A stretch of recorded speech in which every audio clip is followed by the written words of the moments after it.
جان دینے سے نہیں ڈرتے، غلامان مصطفیٰ جان دینے سے نہیں ڈرتے، سر کٹ جائے یا رہ جائے وہ پرواہ نہیں کرتے۔ ناموس نبی کی خاطر ہر باطل سے ٹکرائیں گے، اور جاؤ راہ میں ہماری آئے گا ہم اسے مار گرائیں گے۔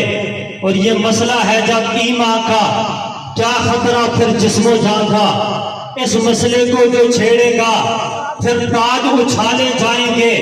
کیا حاجت ہے ہمیں زندگی کی، پھر زندگی میں شرمندگی کی، سب بار کے پونجی جنڑ کی، خود بدن پہ کفن سجائیں گے۔ اور گستاخ نبی کا چلتا پھرے، کیوں عاشق دل میں جلتا رہے، گستاخ کو آگ لگا کر ہی سینے کی آگ بجھائیں گے۔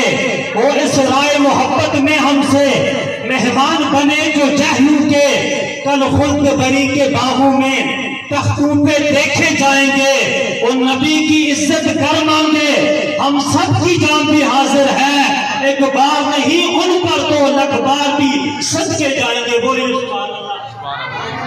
صرف ایک بات کر کے میں قبلہ مفتی صاحب کو دعوت خطاب پیش کروں گا، ذرا توجہ نال کر سنیں جناب۔ اے قاضی طاہر صاحب گل کر رہے سے مسلمہ کذاب کے مقابلے دے اندر جس وقت حضرات صحابہ کرام آئے، حضرت حبیب بن زید رضی اللہ تعالیٰ عنہ یہ ختم نبوت کے پہلے شہید ہے، یہ جب مسلمہ کے مقابلے میں گئے اور نبی پاک نے فرمایا کہ حبیب بن زید جاؤ اور جا کر مسلمہ سے کہہ دو حضور اللہ کے آخری نبی ہیں اور خاتم النبیین ہیں، اور کوئی حضور کے بعد نبی قیامت تک نہیں آ سکتا۔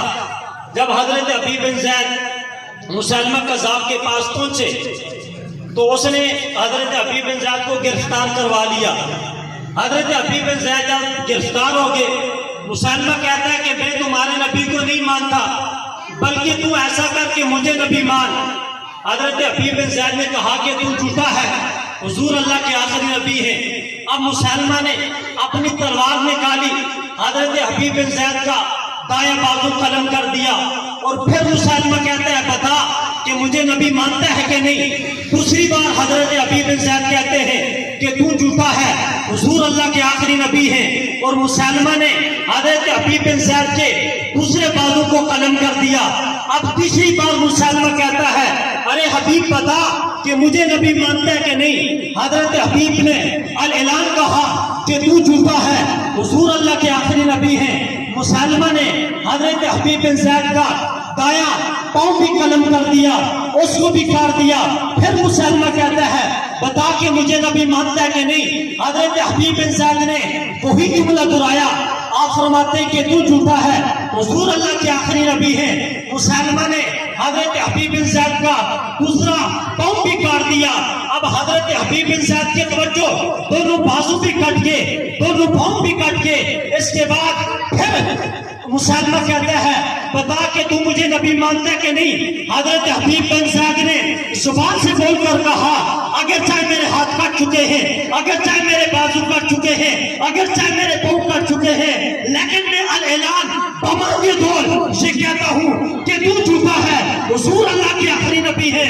اب مسلمہ نے حضرت حبیب بن زید کی زبان کو کھینچ کر باہر نکالا اور تلوار کے بار سے حضرت حبیب بن زید کی زبان کو کاٹ دیا۔ زبان کاٹنے کے بعد اب میرا جملہ سننا اور محبت کا اظہار کرنا۔ حضرت حبیب بن زید کی زبان بھی کٹ گئی، ہاتھ بھی کٹ گئے، پاؤں بھی کٹ گئے۔ پھر مسلمہ کہتا ہے ارے بتا کہ مجھے نبی مانتا ہے کہ نہیں۔ حضرت حبیب بن زید نے گردن کا اشارہ کیا، گردن کے اشارے سے کہا ارے ملعون تو جھوٹا ہے، حضور اللہ کے آخری نبی۔ جسے سمجھ آئیے بولو سبحان اللہ۔ گردن کے اشارے سے کہا کہ تم جھوٹا ہے، حضور اللہ کے آخری نبی ہیں۔ اس ملعون نے وار کیا، حضرت حبیب بن زید کی گردن کو مارا، آپ شہید ہو گئے۔ اور کوئی بندہ اٹھا اور بھاگتا ہوا مدینے کی سرزمین پر گیا اور جا کر حضرت حبیب بن زید کی والدہ سے کہا کہ تمہیں پتا ہے کہ تیرے بچے کو مسلمہ کذاب نے کتنی بے دردی کے ساتھ مارا، پہلے بازو کاٹ دیے، پھر اس کے پاؤں کاٹ دیے، پھر زبان کو کھینچ کر کاٹ دیا، پھر اس کا گلا مار دیا۔ اب دیکھو حضرت حبیب بن زید کی والدہ نے جملہ کیا دیا۔ حضرت حبیب بن زید کی ماں نے کہا کہ مجھے یہ نہ بتاؤ کہ میرے بچے کو کتنی بے دردی کے ساتھ شہید کیا، بلکہ سنو اس قابل فخر ماں نے جملہ کیا دیا۔ اس نے کہا کہ لیوم الحاصل ارضاتی ہی، فرمایا کہ آج کے دن کے لیے ہی تو میں نے اپنے بچے کو دودھ پلایا تھا تاکہ جب حضور کی عزت کی بات آئے وہ اپنی جان کا نذرانہ پیش کر دے۔ اب یہ قابل فخر مائیں تھی کہ جو اپنے بچوں کی ایسی تربیت کرتی تھی۔ اب آپ احتجاج ریکارڈ کروانے کے لیے آئے کہ ہم جو ہے نا فلسطین کے جو مجاہد ہیں ان کی حمایت کے لیے، اگر چاہے ہم وہاں پہ نہیں جا سکتے لیکن نعرہ تے لا سکتے ہو نا، بولو نعرہ لا سکتے ہو کہ نہیں؟ بولو تے صحیح بھائی، کوئی اگر نعرہ لاواں تے نعرہ لا سکتے ہو کہ نہیں؟ اے مفتی صاحب اور خطاب شروع کرنے تے میں ایک نعرہ لانا ہے، اگر چاہے فلسطین دے اسی نہیں جا سکتے، حکومت اعلان کرے گی انشاءاللہ سب تو پہلے اے رسول اللہ دے غیرت مند غلام ہون گے، لیکن یار نعرہ تے ایدہ لاؤ پتہ چل جائے جناب تسی انہیں دے حمایتیو الجہاد الجہاد لبیک سبحان اللہ یار شرما رہے ہو، زبردستی پکڑے نے ایدہ نعرہ لاؤ پتہ چل جائے الجہاد الجہاد لبیک لبیک یار پتہ چلے الجہاد الجہاد لبیک لبیک الجہاد الجہاد۔ لبیک لبیک اب تشریف لاتے ہیں استاذی و استاذ العلماء حضرت علامہ مفتی خلیل احمد رضوی صاحب۔ نعرہ تکبیر، نعرہ رسالہ،